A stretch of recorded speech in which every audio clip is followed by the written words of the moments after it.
Hi all. Before we dive into today's episode, I want to tell you about something that's shaping up to be one of the highlights of the year for independent optometry. It's the OptiPro Roadshow 2025. And if you're an avid listener of the podcast, I'm sure you're very passionate about the future of eye care. If that's the case, the Roadshow is something you want to be a part of. This event series will take place in Sydney on the 26th of September, Brisbane on the 10th of October, and Perth on the 17th of October. Expect supplier showcases, keynote presentations, networking, and tailored content that speaks directly to the challenge and opportunities in independent practices today. Spots are filling fast, so register at optipro.com.au. Welcome to The Focused View, the podcast for eye care professionals across Australia. Brought to you by Opticare. In each episode, we bring together leading eye care, optical and business professionals to share valuable insights, practical tips, and the latest trends shaping the optical business landscape. I'm your host, Michael Nasser, and together we'll explore innovative strategies for practice growth, patient care, and business success in the eye care industry. Whether you're starting your career, managing a practice, or just looking to stay ahead of the field, The Focused View is your source for inspiration and knowledge.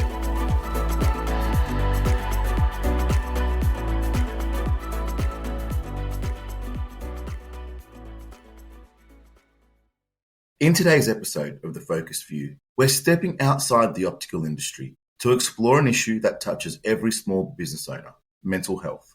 Because let's face it, the well-being of your business is often inseparable from your own. My guest, Dr. Leanne Faulkner, is one of Australia's leading advocates for small business well-being. After building and selling a multi-million-dollar company, she turned her personal experiences into a career of research and advocacy. Her PhD shines a light on the unique stresses small business owners face, and she's developed practical frameworks to help us navigate them. In this conversation, we'll dig into her Fortitude Framework, explore how power, control, and clarity affect the way we run our businesses, and discover why building strong connections, both in and out of work, can be a game changer. If you've ever felt the weight of your practice on your shoulders, or wondered how to protect your own well-being while steering your business forward, this episode is packed with insights you don't want to miss. So let's get into it. Leanne, welcome to the show. Oh, hi, Michael. Thanks for having me. Yeah, I'm really excited to get into today's episode. What I like about today's episode is we're going to be speaking about something that isn't necessarily optical specific. It's a lot broader in context and a lot more, well, not a lot more important, but definitely as important as anything else that we can consider, I'm sure. So before we get going and dive into it all, can you tell us a little bit about yourself and about your journey? Yeah, sure. Well, look, I had probably before dinosaurs roamed the earth, I had a corporate background. And so I worked in very senior positions in HR and organisational development for quite a while. And then moved into small business. I'm the founder of the Australian skincare brand Billy Goat Soap. Started that in my kitchen. I think the first year probably only turned over about 24,000 in revenue. But by the time I sold it, 8 years later, it was a multi-million-dollar business, selling in retailers all around the country and internationally, quite a number of international markets. So that small business experience really actually came at the cost of my mental health, such rapid growth year on year. And the business had been slowing a bit thanks to the aftershocks of the GFC back in the day. Okay. And as that business slowed, and I have tried every lever to sort of keep our head above water, I felt that it must be me, that I was a failure. And so I ended up not being able to work. I was diagnosed with situational depression. I had to take time off work. I couldn't do it.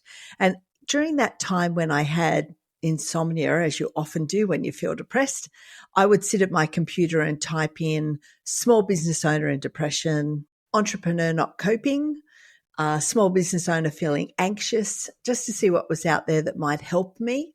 There was nothing out there.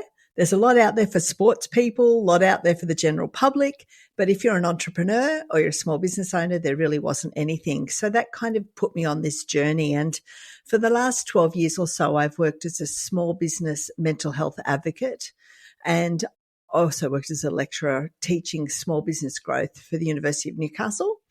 And I have worked as an advocate in this small business mental health area to make sure that there's more resources available for business owners. There's a lot out there for employees, but hasn't been a lot in the past. I'm happy to say that that's changed quite a bit now.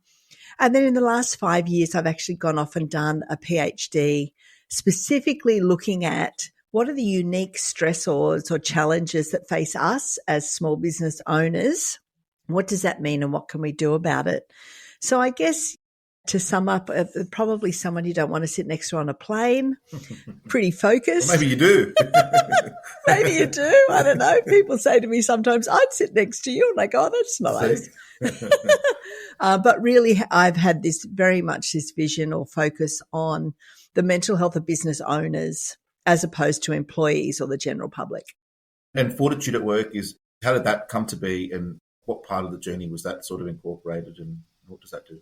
Well, once Billy Goat Soap was sold and I started working more in this area around working with and for small business owners and looking at the stressors that come with growing a business, I started Fortitude at Work. So I'm a proud soloist. I work alone nowadays and I work as a consultant both.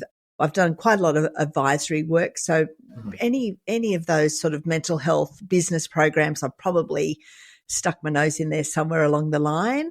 But I also nowadays work as a coach with small business owners, really helping them to address the stress that comes with success. You know, it's ironic, isn't it? When we grow, that can often be the most stressful time.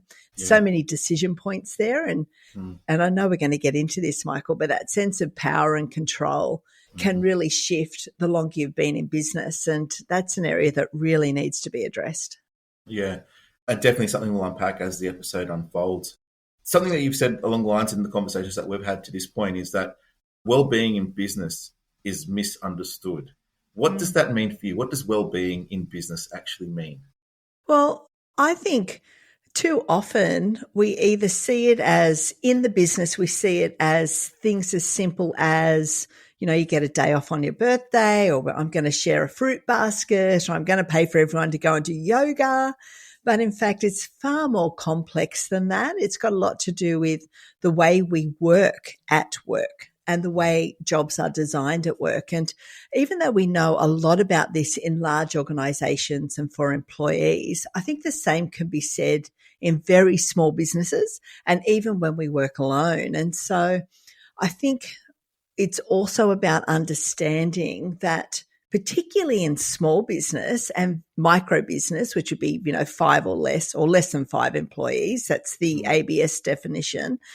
Particularly in those environments, we need to understand that it's not just about us and our business, but it's about our relationships with everyone who comes in contact with our business. So I guess like our business ecosystem. And it's not just a case of saying, oh, well, here's some great resources to help you not stress, go and check them out. But it's also about thinking about how do we interact with one another? How do we support one another? How do I feel when I'm in a business relationship with another business, particularly businesses that might be bigger than me? It's about considering that ecosystem because that has quite a significant impact on our stress. And to be perfectly honest, like, you can give me all the meditation apps in the world, but if I've got bills that are outstanding or people that owe me money and I can't get them to pay their invoices on time, a meditation app just isn't going to cut it. That's not the answer. So how about some lavender oil? No. That's the whole point, I think. And look, I'm not saying that they're not useful tools. They definitely are, but quite often they're like a secondary tool. Yeah. So we really need to start to get really honest and deep about what is it that keeps you awake at night or wakes you up. And I think that's one of the things in the pre-interview that we did where I was really sort of, I opened my eyes a lot to what we were talking about and what we'll continue to talk about today. But, this traditional form of self-care, and we're led to believe it is meditation, it is, the lavender oil, it is deep breaths. And why do you think that this traditional self-care advice falls flat on small businesses? Oh, look, I need to say, firstly, I think they have their place. So I think that there's a value in having them. But as I've just said, I often think that the issues or the triggers around stress are deeper than that. So, for example, like I made a joke of it, but I'm actually serious. It's not lavender oil getting me to sleep at night. It's knowing that I have, for example, money in the bank to be able to pay my team members, my mortgage, send my kids to school. Like that's the kind of thing that actually helps me sleep at night. It's not the 5 a.m. walk, even though I love them. I do that. It's not necessarily the 5 a.m. walk. It's actually knowing that I've got some sales in my pipeline. And when I look at, 3 months out, I've got a rough idea, pretty good idea of where my sales are coming from. Those are the things that are primary stressors, I think, for us as business owners. And once we understand that and we can work towards developing a mindset to address these sorts of triggers, then everything else, like the walks and the lavender and the yoga, they're like maintenance tools. They're brilliant. We definitely want them, but we want to make sure that the underlying issues, the very pragmatic business issues, are being addressed first. Yeah, and I appreciate you pointing that out. Obviously, those traditional self-care methods definitely do help in some capacity. One thing that we said in our initial chats as well was, and again, that opened my eyes when you mentioned it to me, was so often the mental health of the business is so closely aligned to the mental health of the owner. And it's almost like it's the mental health of, it's almost mirrors each other. And I feel like we're speaking more about the mental health of the business and how that in turn implicates the owner, who is obviously so tuned in with that. So absolutely. Can you expand on that a little bit? Yeah, for sure. So one thing that came up in my PhD research was this notion about boundaries. The difference between work and life and how do we balance that? Well, the reality of it is there's only one of us. So I'm not a completely different person at work. I am me. And so when I go to work, I'm going to be bringing whatever, is going on in my life with me to work. And I think that's magnified when you happen to be a small business owner, because we are the ones exercising choice about the way, or we want to exercise choice about the way we work.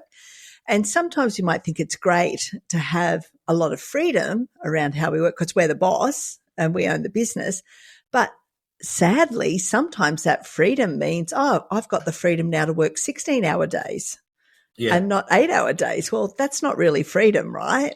We kind of kid ourselves that it is, but it's just the freedom where nobody actually says, hang on a second, that's really going to lead to burnout. That's not good for you.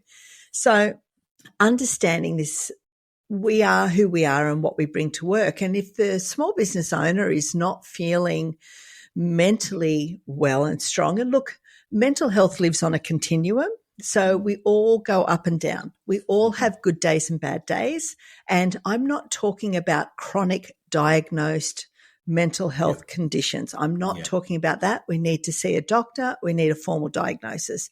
I'm talking about general days of feeling good and feeling not so good. We all have them. But I guess from a business owner perspective, if I'm not able to work, quite often the business doesn't work because I'm there wearing all the hats, doing all the things. We actually know small business owners most typically work the longest in their business. They pay themselves last, and they have a lot of statutory obligations that they can't give to anyone else to do. They have to do them. And usually the organizations are very flat. So I don't have a HR department. I don't have a health and safety department. I don't have any of that. I've got to sort of take care of everything myself. And in fact, 64% of all businesses here in Australia don't have employees at all. So we work alone. We work alone as soloists. So you can imagine if we're not well and we haven't actually built in a framework or a buffer to be able to manage those days where we're not well. Sometimes people actually work when they're very sick. I've heard stories of small business owners taking their laptops to hospital. And I think that's what we need to be talking about. Yeah, no, for sure. I mean, again, a lot of what you says resonates with myself, obviously, because I wear a lot of those hats, and so I'm quite familiar with what you're speaking about. But more importantly, and for the purposes of the audience, I feel like a lot of optometry practice owners probably feel the same. So from your experience and what you've seen, how do you see the link for optometry practice owners, as well as, I guess, between the way that they run their practice and how they might feel on a day-to-day point of view, knowing that they are, for the most part, small businesses, family businesses? There obviously is a corporate element and aspect to the industry, of which we don't necessarily speak to a lot. However, our core audience is really that independent small business family owner. So what's the similarities that you see in that? Yeah, that's a great question, Michael. And in fact, I would probably start by saying the advice that I would offer a small business optometry practice versus, general small business from another industry would probably be the same. So for the business owner, I actually think it's really important to firstly identify just how in control, how much choice and flexibility do I really have in my position as the business owner. So if, for example, I take every Wednesday morning off because I like to go play golf, but on a Tuesday evening, I get a last minute request from a big client, maybe a big corporate client you're doing some work for. And that means that you've got to change your Wednesday morning golf session. Is that okay to do, or do you feel a bit resentful because you sort of can't say no to those customers? You worry that you might actually lose the business if you say no. So start to actually think about the relationships that you have.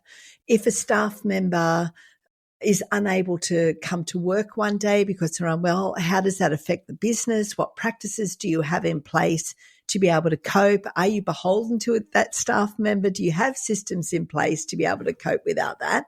All of those things actually link to your sense of control that you have over the way you work and how you work. And if there's areas where you feel that you're lacking control, so if things don't go the way that you hope or expect them to, and then you find yourself working extra hours, working harder, working longer than you've ever planned, then they can be red flags that you may be starting to feel some degree of stress at work. And then that's the sign to take a step back and go, okay, well, what actually do I need to put in place? Is it my mindset, where I go, hang on a sec, I'm driving the bus here. What are the things I need to do to drive the bus? Or am I constantly catching up to the bus going, hang on a second? Or is it your systems and practices? Is it clear client agreements so that any demands that are made outside of a client agreement can be discussed fairly and equally using the agreement as the document? So there's a whole range of systems that we might say, do I have all of those that actually give me a greater sense of controlling how I work? Because ultimately, and you can probably relate to this, Michael, it's certainly the case for me, one of the reasons why I love working for myself is because I do think I have flexibility. I have a little bit of flexibility and choice in the way that I work, and that makes it worthwhile for me. That element of risk in being a business owner kind of makes it worthwhile for me. But when that doesn't work, and when I lose that flexibility because I've got a client that changes a deadline or wants to meet me at 6:00 when I really wanted to go to my kid's soccer game, when I lose those choices, that's the risk that I could become a bit stressed. Well, it's definitely a conflicting, continual battle that happens with regards to, and every situation is obviously different depending on the circumstances. In your research, and we've already started to speak about it, you speak a lot about the link between power, control, and clarity. And obviously we've touched on the essence of that, at first instance. With your research in mind specifically, can you talk about the importance of power and control, and can you unpack what that looks like for a business owner? And I know you've mentioned a few things, so it could be a lot of what you've mentioned, or is there anything further from that link? Well, I actually think that's the whole fundamental thing to really think about when it comes to managing stress as a small business owner. So when you start to feel stressed, think about, do I feel like I'm in control of all aspects of my business? Because if I am, I tend to feel powerful because, I know I've got sales coming. I know I've got a cash flow forecast. So I know what money's in the bank or not going to be in the bank in the months ahead, and I can plan accordingly. I can be proactive about what's going on. Do I have a good, terms of trade and client agreements? All of those things actually give me a sense of control about how I work. And the reason that that's important is because the more control I feel, the more powerful I feel, like it's okay. And, sometimes we see this in tradies, right? So tradies that have a lot of business on, we've seen this, my hubby and I, we've had a tradie come and give us a quote on a bathroom repair. That plumber's got a lot of work on at the moment. So the quote is actually 3 times more expensive than what we were expecting because they don't care, right? No. Because they've got a lot of business. So they're in a powerful position. Yeah. That doesn't happen all the time, but when it does, I can see what's going on there. They're feeling good. They've got a lot of work in the pipeline. Same for any small business. I think that's the first area. So power equals control. And most importantly, what control gives us is the ability to decide how and where and when we want to work. Yeah. If we don't feel that we have power, sometimes we end up saying yes to jobs that we really don't want to do, working with people we'd prefer not to work with, but what choice do I have? They know everything about my business, therefore I just have to keep them on. I can't do anything about managing them out of the business. I might have to underprice because I'm not getting the sales that I want and I'm really worried about how I pay next month's bills. So let's put a discount on all the frames in the store, for example. So we start to undercut because we think if I'm cheaper, I'm going to get more business. Yeah, or let's run this promotion or something along those lines. Right. And quite often what that's signaling is I don't feel like I've got enough power, control. I've got to make decisions I would rather not make because I don't have any other choice. And so that's sort of why power is the very first thing we need to explore and think about. Yeah. I guess, and how it makes you feel. I mean, and losing the control or losing the power and what that means for then your mental health. I feel like that's obviously what the tie-in is. With regards to these words, I mean, is it fair to say that there sometimes is a negative connotation with the word power and control? And, in us talking about it the way we are now, obviously there's a context to it, but being a small business owner or a business owner, there is that element of control that you want, but you don't want it to come across that you're controlling or that you're right. How do you manage all of that? So I guess, because I feel like sometimes when that happens, you might alter your behavior so you don't appear to be like that. And in doing so, you're creating more harm than good. And that's probably more of a psychological kind of question. That's an excellent point of view that you're raising, and I'm glad that you've raised it because what I'm talking about fundamentally is my approach, my thinking as a business owner, not necessarily that I have to demonstrate power in my role. Yeah. I don't have to flex my muscles at work. I don't have to demonstrate that I'm the boss at work. I just have to, as part of my mindset and my strategic plan for my business, have developed a plan and are thinking about my mindset that makes me feel like I'm in the driver's seat at all times, like I'm strong and powerful. And, look, I blame Dr. Evil for the nasty connotation of that word power. It's such a shame that we see it as a negative thing. It's actually empowering if we can understand and make that idea of power work for us as business owners. Yeah. And a way that I've been thinking about it is it's a bit more, it's strategic or being strategic about how you're approaching things. And so you want, I guess, the power in the strategy and the power in how that works so that you can evolve it out, I guess, strategically. So then you can also review it and repair it and keep an eye on it. That's exactly it. Systemized. And I know we're going to jump into your framework really soon, which allows or facilitates a little bit of that too and can assist in that regard. But I guess what would be some of the signs for a practice owner who might be losing a sense of control, even if the business looks fine on the outside? What could that start to look like, in your opinion? There may be some general stress-induced signs, so general well-being signs that are definitely worth looking out for. I would call them red flags. So there would be things like not sleeping well at night, waking up at 2 a.m. or, 3, 4 a.m.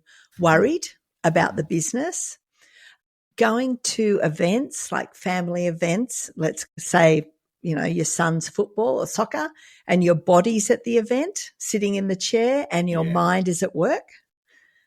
Stopping any hobbies or interests that you have because suddenly you don't have time for that. You've just got to work. Thinking that working harder is going to solve the problem as opposed to working smarter or even taking time out. Yeah. Thinking if I just do more of the same, I'm going to dig myself out of this hole. It could be drinking more, eating less, not caring for appearances as you would normally, being much more emotional. It may be avoidance. So say, for example, you've got a couple of BAS statements that are overdue. Suddenly you're not answering your phone anymore or not replying to emails, letting everything go to voicemail or not replying to emails. Those sorts of unusual behaviours that are outside of the norm would be red flags, most definitely. And so often we're immersed in it ourselves that we may not recognise it. Would that be fair to say? Yeah, that can happen. And knowing that we're going to jump to the framework and maybe the framework may speak to some of how we can recognise it, are there any other tips outside of that you could share that might get, somebody that may be in this particular state of mind not realising it, or even before that's even happened, to get them to check in with things like this that can hopefully pick it up or make oneself aware that these things could be happening, and that obviously if that is happening, then seeking assistance, I guess, in some capacity. Yeah. Look, I always say the very first step, Michael, is to be as honest with yourself as you can be. So we do tend to know, we're adults, we do tend to know when something's on our mind, and you can only push something down inside for so long before the volcano actually erupts. And so my very first step would be to advise people to be brave. You're actually not alone. So, worry and stress is part of all of our lives. So get honest first to say, oh, you know what? I am waking up at 4 a.m. and I can't stop thinking about work. And then I would advise either talking to somebody you trust that has got your ear, that would listen to you, or go to see your doctor, talk to your doctor about what's going on.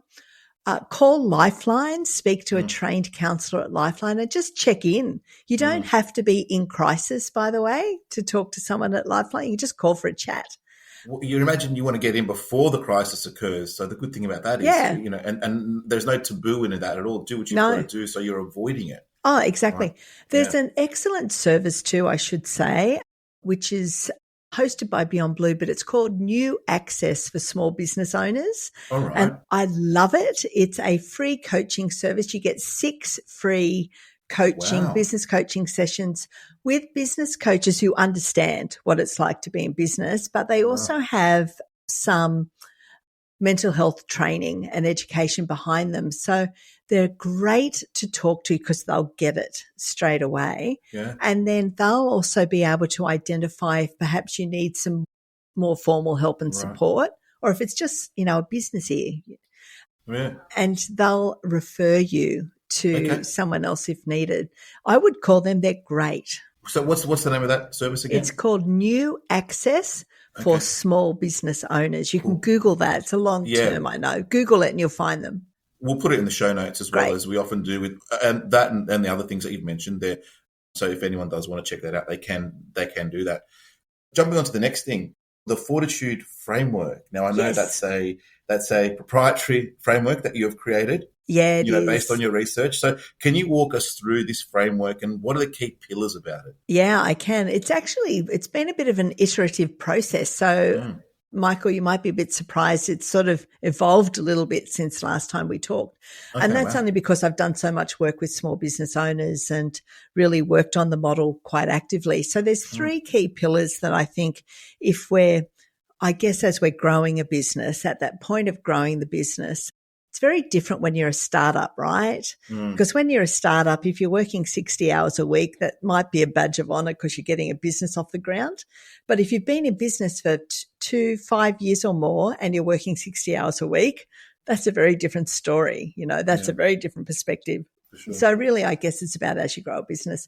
So these pillars there's 3 pillars. The first one is really looking at this whole power perspective and what that means. That includes mindset and decision-making processes. How do I make decisions? All of those things. And how do I work autonomously? So those areas, we've talked about that a lot already. The second pillar is what I've now called strengthening connections, which is really thinking about your social network. So who am I connected to? What role do they play? And how do I tap into my networks and work that effectively? It's also about learning because we do learn from one another quite a bit. And how do I identify my key person? And I know we've talked about this, my goose. How do I go about doing that? I know we'll come back to that. That's the next question. Yeah. And then the third pillar is what I would call working well, which is really usually the traditional type of stress management practices that we might think about immediately when we talk about well-being at work. But that would be about understanding what is entrepreneurial stress, how do I manage it, what do I put in place, what are the boundaries that I need to think about to manage my well-being as a business owner. But also importantly in this area, it's how do I actually include my family and friends in these conversations? Because we actually know from the research, and you probably know, and it's true for me, my husband, for example, is the first person I talk to when I've had a tough day at work. Yeah. So we rely on our family and friends. They've kind of like become pseudo HR departments, so they hear what we're going through. But we need to think about how do I include them? And how do we, as a society include them as well? Yeah, it's an interesting perspective. And a lot of the businesses in our industry are very much like that. There's the independent business in particular that they are, husband and wife even working together. Right. And how you manage that dynamic too. Right. And that's a really big thing. Or it could be mother and son or yes. There's a whole heap of combinations, but family orientated and family mindful. So my own business, my father's, in the business too. So it's a father-son business from that point of view, and how you manage all that sort of stuff. But then the importance that it plays if they're not in the business, because like you said, even though they're not in the business, and you are the business, when you go home, how does it affect them? And being mindful of that too is a really, I guess, interesting thought that we probably just take for granted with regards to the effect it has on them and how they might stress and care for you too. So it's an interesting perspective. You've mentioned finding your goose. Yes. And so there's a goose out there, and normally when I call someone a goose, it's not necessarily a pleasant thing. However, I think in this instance, we want a goose. We want to be a goose, right? Yeah. So if we can expand on this concept that you have of a goose, and what is it, and how are they different from, say, a mentor or a coach? Yes, they're very different. Very different. Look, if you've ever seen me do a keynote, anyone who's ever seen me do a keynote, and I do a lot of them, somewhere along the line, I'm probably going to talk about Tom Cruise somewhere, right? So, and that's really been the foray into understanding Goose. So if you've ever seen Top Gun and Maverick had Goose as his offsider, and Goose is that person that supports you, is there as your foundation, but comes without judgment or advice. So they're the person who's in your corner and cheering you on, I guess, but isn't necessarily telling you what to do. So we all need a goose, and that goose is someone who will listen with unconditional positive regard for you. So you might have a goose that allows you to, maybe you've got to have a hard conversation with a staff member. Well, that goose is the person who will let you go and practice with them, and they'll listen to you. They'll reassure you. They'll only give advice about what to say or do if you ask them to give it. Because sometimes if we jump in and tell people what to do or how to fix it or what to say, the underlying message is, you don't really know what you're doing. I've got to fix it for you. But a goose is someone who basically says, listen, I've known you X number of years. You're a good person. You've got great business acumen. You're a really good friend. Go out there and get them, go out there and make it happen. They're cheering you on from the sidelines. Now, that's not to say there isn't a role for people to give advice and coach and mentor. That's what they're called, coaches and mentors. And that's what you would want from them, advice. But a goose is someone who is your silent cheer squad, who allows you space. You can even just offload, tell them what's gone on in your day, and they'll just listen and say, that sounds like it was a really tough day. I'm sure that, tomorrow will be better, or you'll get through it, or let's, sit down and watch a movie and not think about it anymore, whatever it happens to be. So they listen to you with unconditional positive regard. They give you space. Now, sometimes your goose is not your partner. Sometimes it is. So I do call on my partner as my goose, but my bestie is also my goose. Gotcha. You've got to choose your goose wisely. Too often people will say, oh, yeah, I've got a business coach. They're great. I go to them. I go, no. That's not a goose. A goose is not someone who wants to give you advice all the time. They just want to be present to you. They may not even be business people. It might be your mum. Yeah. Who just gives you space to sit and talk, because once we can get it out and let it go, it's a bit like, a full bucket. Once that bucket starts to be emptied, there's great relief that comes with that. So, and Goose did that for Maverick in Top Gun. So that's where the word comes from. Find your goose.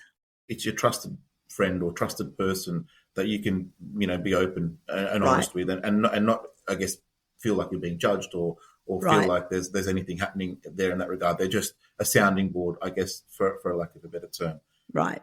And I can totally see how that could be useful. And I think being mindful of that, knowing that that's an important person that can potentially assist you, and looking for someone like that, again, whether it's a spouse or whether it's a family member or a good friend, I think that's something. And one of the questions I asked earlier, and to tie it back to that, is, being in a situation knowing that you're losing control, or you're starting to have a little bit of those traits come in that maybe aren't characteristic to yourself, because a lot of that was how I sort of heard that too. It's like when you're not really in your routines, you're not being yourself, you're sort of being withdrawn, or you're not answering the phone anymore, things like that. I feel like your goose might be somebody that could pull you up on that, especially if you do open up. Would that be a fair sort of point to make?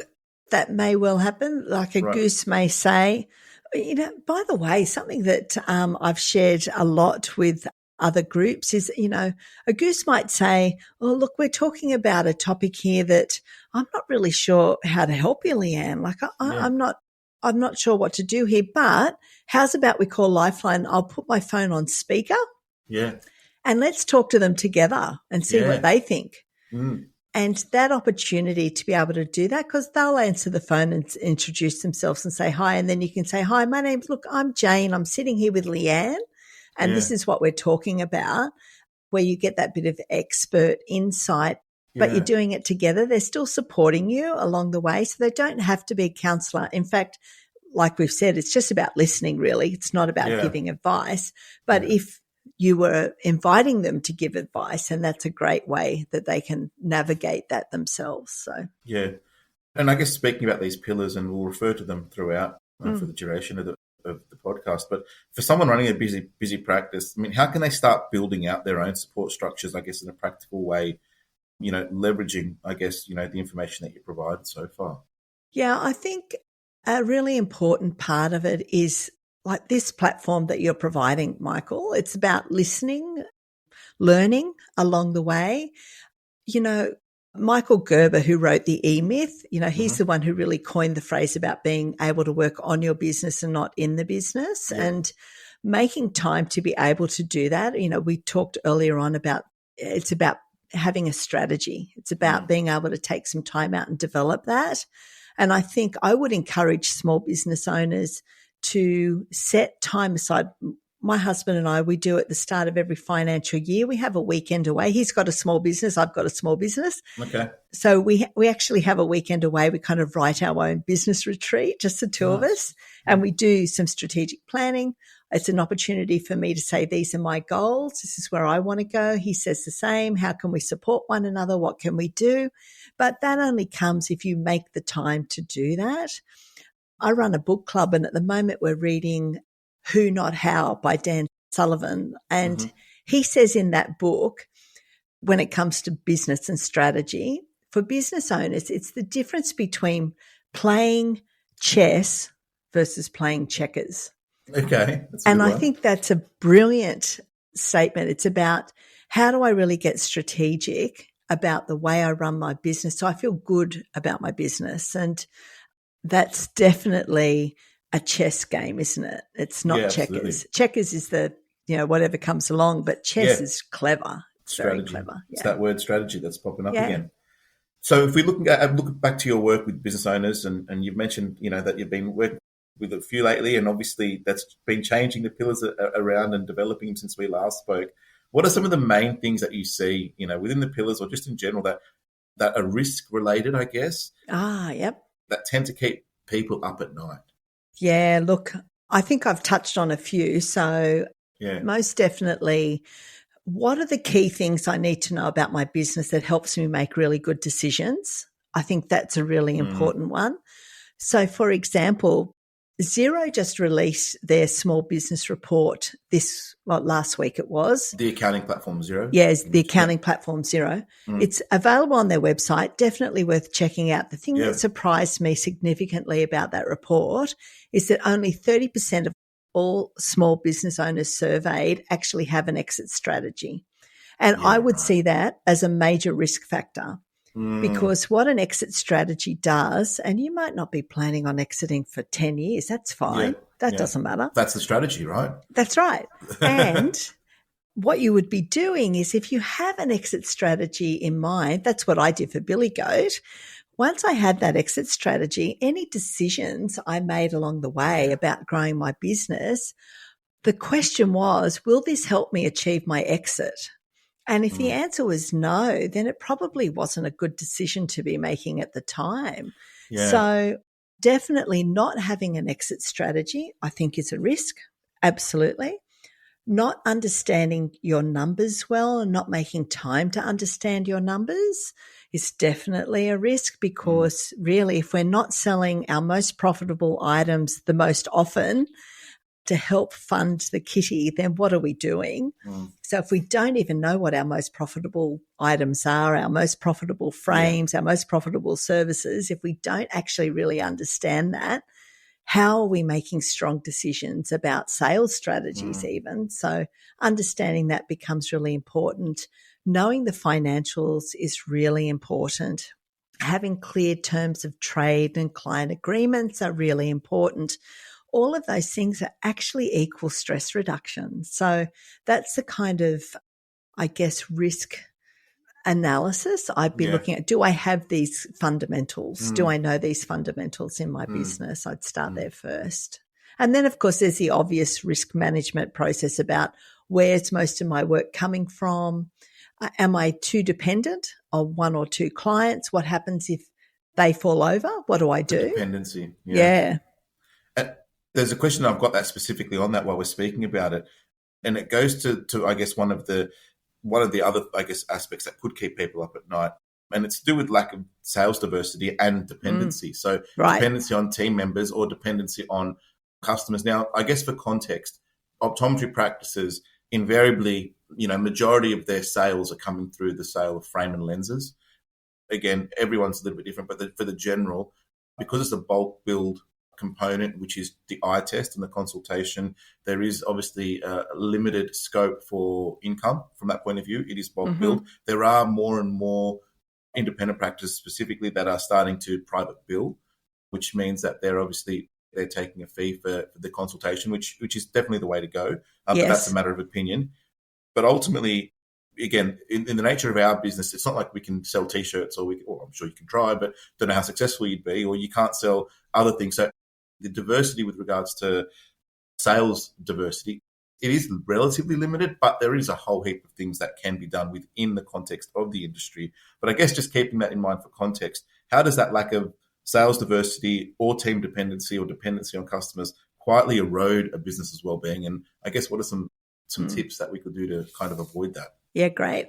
Look, I think that comes back to control, doesn't it? Just how in control. Am I calling the shots, or am I dependent upon discounts, promotions, whatever it happens to be, to try and generate sales within my practice? Yeah. Secondly, if I have a staff member who's away and I'm at a loss because that person is either on holidays or sick, then again, you've lost control. Right? You've lost that power. So the question becomes, what do I need to do to be able to cope if I'm down a staff member or somebody leaves or resigns and they've got all this information up in their head? And typically that means, have I taken time out to systemize my business, to have job descriptions, processes in place, and am I ensuring that my staff are multi-skilled? So does person A understand the key responsibilities of person B and vice versa, so that they can actually interchange into each other's roles and positions, and therefore I'm not dependent upon one person to be at work doing the job well. And I think taking time out to develop training for staff and to have very clear job descriptions, which I would say is very equal to a client agreement. Like we really understand what the expectations are here, means that I stay in control of what happens in my business. And that's fundamental to mental health. And so much of it is based on communication in one way or another. And I think it all stems on that. And I feel like the take home is almost like, make sure you're actively communicating, obviously in a structured way as possible, so that you're achieving some type of outcome. But chatting and conversing and communicating and being as communicative as possible is only going to assist you, I guess, in these areas if they do sort of go south or things happen to hit struggle street from that point of view. Yes. And having very clear job descriptions and systems in place, documenting that, helps to take away any resentment as well around I've given an inch, they take a mile, all of this sort of thing is all taken away when everybody understands what the expectation is every day at work and how we get the job done. And then it's just a matter of being able to have conversations with staff members, for example, that says, well, if you look at our standard operating procedures, we've got a little manual that says this is how we do this. This is how we open up every morning. Did you refer to steps 1 through to 10? Suddenly I can have an honest conversation, as opposed to, I've told them 1,000 times how to do it and they still don't. Yeah, no, and I'm sure small businesses, when it comes to those, standard operating procedures, almost for the most part, almost non-existent. And it's always about training and learning on the run. That's and so right. I feel like there's an element of getting up to speed, and that could be an area that one would start with in instances or moments like these. But again, the nature of the conversation is just to draw on these and to bring them out and then have them as topic points. Not obviously that the solutions obviously are very, very in-depth and I guess dependent on the individuals. Yes. One thing that you mentioned, and I feel like it's something that's important. I mean, the context again of who we speak to specifically is optometry practices. A lot of similarities across the board with regards to job descriptions and processes. And so we are speaking to a very niched market here as opposed to business in general. But one of the things I feel that is super critical, and we've mentioned it as one of the pillars, in being strength connections, is this concept of community connection, I guess, and capacity from that point of view. Can you speak to the important, and I guess some will refer to it as networking. Can you speak to that particular pillar and why that's so important? And again, I guess ways that we can improve on that. Yes. Look, I actually think this is probably the most surprising finding that came out of my PhD, because it wasn't where my headspace was at all. Like I've said, we all have good and bad days. We all do. But those that really managed to thrive at work were the ones who said, I've got a good community around me that I tap into when I need some either support or I need some advice. And what I found was really interesting was the number of small business owners who actively go to their business networking breakfast or to their chamber lunch or whatever it happens to be, but they're actively engaged in their small business community around them with where they're based, because they get a lot of, I would call it, incidental learning from other people that go to those breakfasts. So it's not even about they're not going to make a sale or increase sales, although that happens, but they're going actually to just normalize the experiences that they have in their small business. And the other thing they're doing at these networking events is that they sit down and learn about something that someone else is going through that they could do themselves. So I had instances of people say, oh, look, when I go to my networking thing, if I sit next to, an accountant, I'll ask them, I'm having trouble with this in Xero. Can you help me, please? And they'll get a response straight away when they need it. So it's about that incidental learning that is just so powerful. And the other area that came out of was association groups. Yeah. So really tapping into your association and actively engaging with your association, because as you've raised several times, Michael, nobody understands the optometry business better than you, your association, because you've got that in common. And so I think having and actively involving yourself in associations and networking, it's not necessarily about sales, it's about learning and it's about normalizing your experience as a business owner. And what would you say is the main difference between networking or connecting? And are they the same thing, or can you view them as two separate things? Oh, I think networking is another word that's just had such a bad reputation, it's a bit like power. Those two words are just so sad. I think traditionally we've sort of imagined networking is I walk into a room and I make small talk and I give somebody a business card and hope that they give me business later on. But I really think that model has changed now, which is why I think connecting is a better word. So networking has that old traditional, a lot of people don't like kind of connotation. There's something, not right with that. Whereas connecting, it's actually going to what we would call a networking event, but it's not necessarily to get sales outcomes. It's just about hearing people that understand you and talking to people who get it. And they're other small business owners. Yeah. And I like how you distinguish between your locality. A lot of independent practices, and most optometry practices are local businesses, whether they're a corporate or whether they're an independent. They're generally servicing between a 5 and a 10 kilometre radius. This is metro. Obviously, rural can be a lot different, but effectively it still is the community that they're in. But there is that aspect of connecting with your community at one level, from a location point of view, but then also your business community too, and or industry, community and associations. And our industry is a little bit unique because it's made up of optometrists for the most part, with regards to the clinical side. But there is also then the optical dispensing, which is the sale part, which is not an optometrist can do it, but traditionally the sale of the frame and the lens selection is done by the dispenser. And now dispensers, and this is a little bit of, intricacies within the industry itself, can be effectively anyone. You actually don't need to be trained to do that. There is no registration required. And now, again, going back to the point that 60 to 70% of income generated in optometry practice is from the dispenser, because they're the ones that are selling the frame and then selling the lenses and the options. It does create a very interesting dynamic in that a large portion of the industry doesn't have an association, or it doesn't have. Now, there are more and more, but it's not something you have to do. In theory, anyone can be taken. It's almost like a retail position, for lack of a better term.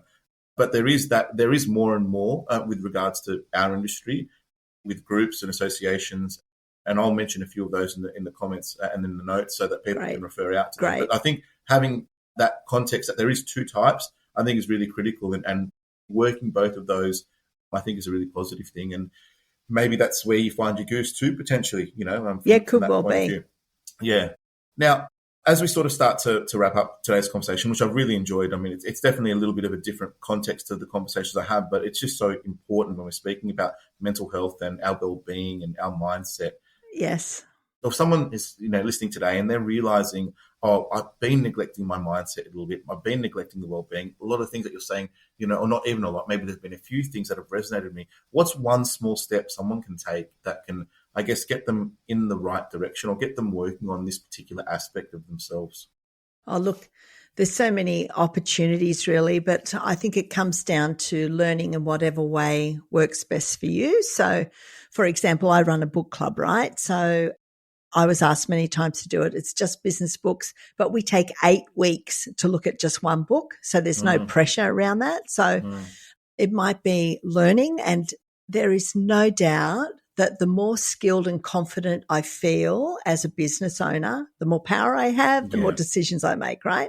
Because I've got the skills under my belt. I know what's going on. So actively pursuing learning, doesn't matter how many years you've been in business. I've been in business 25 years now and I'm still learning. So can't rest on your laurels. You've got to keep going. That's a good first step. Absolutely. And, you've mentioned you've been in business 25 years. You've started a business successfully. You've sold it. You've started another business. You've done a PhD in between. If you're reflecting on your time thus far, what would be one mindset shift that's had the biggest impact on the way you view success in business? Yeah, that's a great question. It's this: I am not my business. So my business will go up and down. It is inevitable. These periods pass. The good periods are great, but they pass. The tough periods come, but they pass. I am not my business. So my business will be the roller coaster, but I'm still a good person. So even in the slow times, or if my business is failing, I'm actually still a good person. The inherent me is still good. So that's a massive tip. Yeah. And I think because one of the things I'd mentioned early on in our conversation was that so many people associate their business with themselves, and the well-being of their business is also their well-being. And I think what you're saying there is almost, even though that may be the case, you've got to learn to distinguish between the two.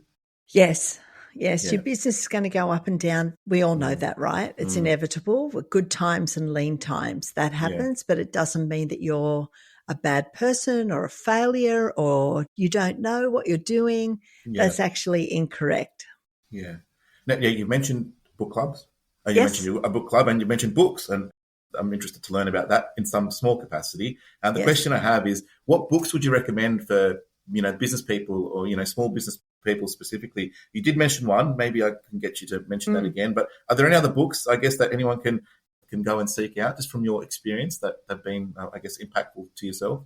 Yeah, I guess it depends on what stage of business that you're at, but most definitely the E-Myth. So that's the one we just talked about with Michael Gerber. Yeah. That's really about systems and processes. There's an excellent business money mindset. It's called Become a Business Money Magnet by Justine McLean. And she's actually an Australian bookkeeper based up in Queensland. Wow. Had her own experience with the ATO and a massive debt, and that set her off to sort of go and explore this whole financial sector. That book is brilliant, particularly in professional services, where it comes to looking at pricing, for example. But she also looks at your mindset, the way you approach money. I would definitely recommend that book. It's brilliant. That's awesome. Most definitely, Carol Dweck's Mindset is a great one. The Big Leap by Jay, can't think of their surname. You're doing well to remember them. The Big Leap is fantastic. It's an excellent one. Of course, anything from Brené Brown. Because that's self-reflection. Yeah, She really gets you to think honestly about, the mask or the bravado that we might have. So it's very gentle to think about examining yourself. So there's quite a few there.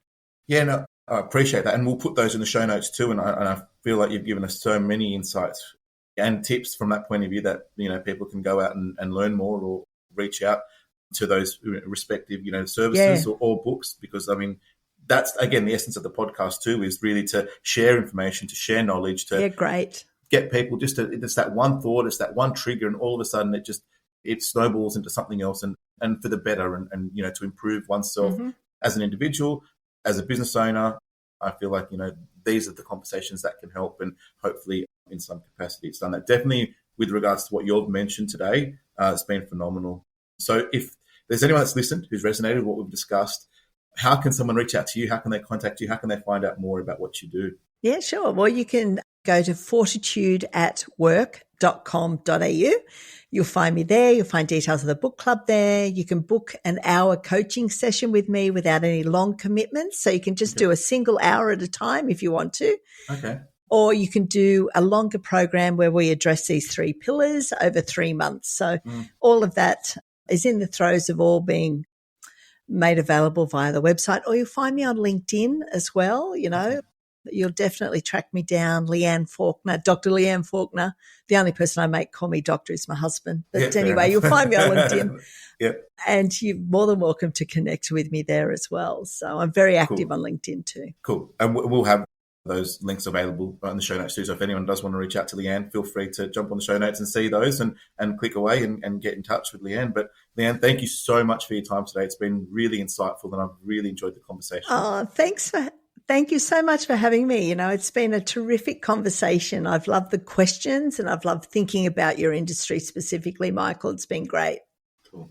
All right. Well, thanks so much again, Leanne. Speak soon. Thanks. I hope you enjoyed today's episode. Before we go, just a reminder about the OptiPro Roadshow in 2025. Whether you're a practice owner, manager, optometrist, dispenser, or student, there's something at the OptiPro Roadshow for you. So go to optipro.com.au to register. Hope to see you there. Thank you for joining us on The Focused View, proudly presented by Opticare.